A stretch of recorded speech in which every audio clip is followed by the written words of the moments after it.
మనస్ఫూర్తిగా ధన్యవాదాలుగా చెప్తున్నాను. మేము సంఘంలో లేనప్పుడు ఒకలాగా ఉన్నాము, సంఘంలో ఉన్నప్పుడు ఒకలాగా ఉన్నాము. మాకు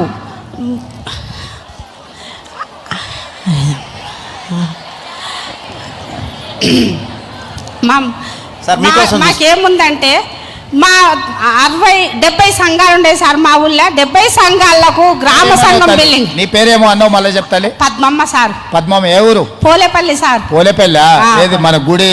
అవును సార్. అవునా? సరే సార్. నరసింహ ఉన్నాడా మీ ఊర్లో? ఉన్నాడు సార్. ఉన్నాడా? ఉన్నాడు. మన ముఖ్యమంత్రి మన కోసము ఎంత పోరాడుకుంటా ఈరోజు మన అందరుని తోలుకొని విమానంలో వచ్చిందంటే మన అక్కజల్లండ్రు ఈడ కోగిలా ఉండరు, ఎదురు చూస్తున్నారని పేరున మనల్ని తలుసుకుంటూ వచ్చిండు మన ముఖ్యమంత్రి. అంటే మన అన్న, మన సీరియల్ ఇన్ఫామ్ చూడు, మన అన్నకు ర్యాకెట్లు కడితే సార్ వాళ్ళందరినీ పోలేపల్లి జాతరకు విలువ. సార్ వాళ్ళందరినీ మన జాతర ఎట్లా జరుగుతుందో చూసిపోతారు. పిలుస్తాం సార్. ర్యాకెట్లు పుణ్యానికి ర్యాకెట్ కడితే మనం ప్రసాద్ సార్ ఉన్నాడు కదా సార్, అమ్మమ్మూరు పోలేపల్లి మన స్పీకర్ సార్, మాకందరికి మైకులు ఇచ్చేది ఈసారి. మాట్లాడి మాకొక్కటి మా ఊరికి గ్రామ సంఘం బిల్డింగ్ ఒకటి శాంక్షన్ చేయండి సార్. మాకు చాలా ఇబ్బంది ఉంది, జాతర ఉంది కాబట్టి మాకు పెట్టుకునికే బిల్డింగులు వేస్తారు కదా, ఒకటి సాయం చేస్తే మీకు రుణపడి సిఎస్ గారు సార్. రాసుకోండి అమ్మా.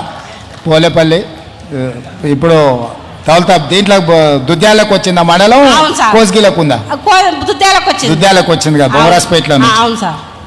పోలేపల్లి దుద్యాల మండలం, కొత్త మండలంలో ఆ గ్రామం రాసుకోండి, వాళ్ళకి కావాల్సింది ఏంటి ఇస్తామా, చెప్పిన ఆదేశాలు ఇచ్చిన. మంచిది సార్, అందరికీ ధన్యవాదాలు. మంచిది. ఇంకేం మాట్లాడుతా అంటే కదా అయిపోయిందా? అడిగింది ఇచ్చినాం కదా, ఇంకేముంది హనుమంతరావు గారు? పిల్లలు ఏం చదువుకుంటున్నారమ్మా?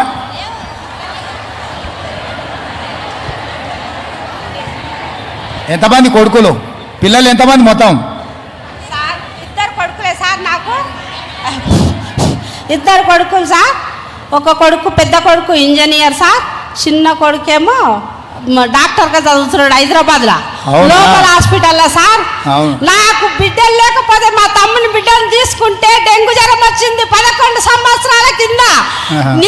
నీవు ఎమ్మెల్యే ఉండవు సార్, నేను బొమ్మరాజపేట మండల సభకి ప్రజెంట్ నుండా.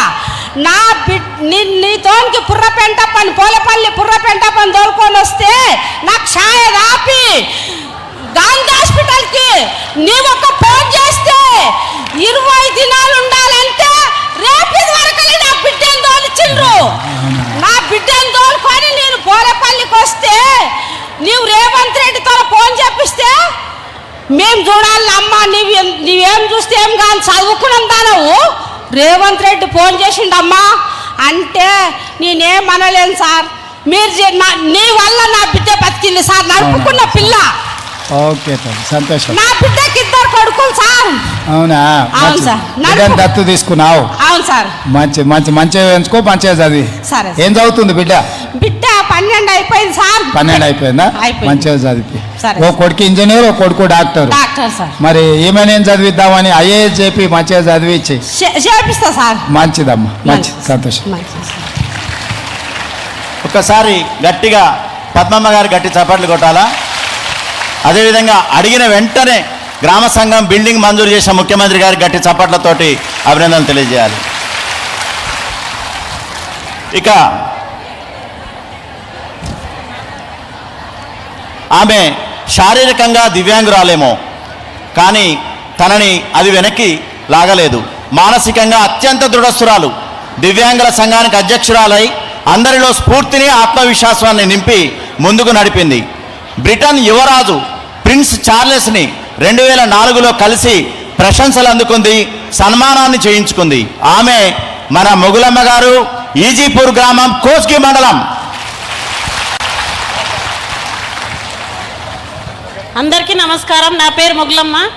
మన ముఖ్యమంత్రి గారికి, తర్వాత వేదిక మీద ఉన్న పెద్దలందరికీ నా హృదయపూర్వక నమస్కారాలు. నాకు చిన్నగా ఉన్నప్పుడే పోలియో వచ్చి 2 కాళ్ళు పోలియో రావడం జరిగింది. తర్వాత నేను సజ్జకాన్పేటలో 10th వరకు చదువుకోవడం జరిగింది.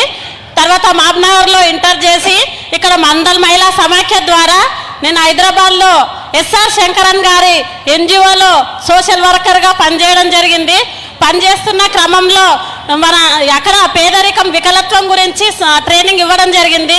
శారీరకంగా నాకు వికలత్వం ఉంది, నేను కూడా వికలాంగుల గురించి పని ఎందుకు చేయరాదు, నేను ఖచ్చితంగా నాలాంటి వికలాంగులను కూడా బయటికి తీయాలని గ్రామాల్లో ఉన్న వికలాంగులను గుర్తించి సంఘాలు చేసి మండల వికలాంగుల సంఘాలు కూడా చేయడం జరిగింది. ఆ విధంగా చేస్తున్న క్రమంలో నేను ఇంటర్ చేసి ఖాళీగా ఉండొద్దని పీజీ డిగ్రీ కూడా చదవడం జరిగింది. తర్వాత 2004లో నాకు prince Charles the individual leader on the great of the society అని బిరుదు ఇవ్వడం జరిగింది. తర్వాత సోనియా గాంధీ గారు నాకు 2004లో రాజీవ్ గాంధీ ఫౌండేషన్ కింద నన్ను ఢిల్లీకి పిలిపించి తన ఇంట్లో 9 రోజులు పెట్టుకొని ట్రైనింగ్ ఇచ్చి 3 వీలర్ కూడా ఇవ్వడం జరిగింది. 2005లో అంటే ఇదంతా నేను మన వికలాంగుల గురించి ఖచ్చితంగా ఎక్కడో ఉన్న వికలాంగులు ఇంట్లో ఉండరాదు, కుటుంబాలకు భారం కారాదు, ఖచ్చితంగా వాళ్ళు కూడా చదవగలరు, పనులు చేయగలరు. తర్వాత 1 రూపాయితో పొదుపు చేసి అప్పుడు మా సిఓ గారు రాజశేఖర్ సారు సంఘాలకు సమైక్య ద్వారా మాకు కూడా కొన్ని నిధులు ఇచ్చి బడ్జెట్ చేసి ఖచ్చితంగా వికలాంగుల సంఘాలు కూడా మండల మహిళా సమైక్యతో పాటు స్టార్ట్ చేయాలని చెప్పడం జరిగింది.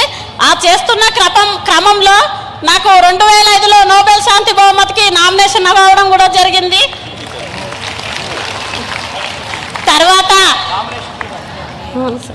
తర్వాత మన ఈ విధంగా మేము ఇక్కడ అన్ని మండలాల్లో కలిసి 5,000 మంది వికలాంగులు ఉండడం జరిగింది. వైఎస్ రాజశేఖర రెడ్డి ఉన్నప్పుడు 200 పింఛన్ ఉంటే కాదు సార్ వికలాంగులకు పర్సెంటేజ్ వైజ్గా 500 చేయాలని మేము పోరాడి రాజేంద్ర నగర్లో మాట్లాడితే 500 కావడం జరిగింది. తర్వాత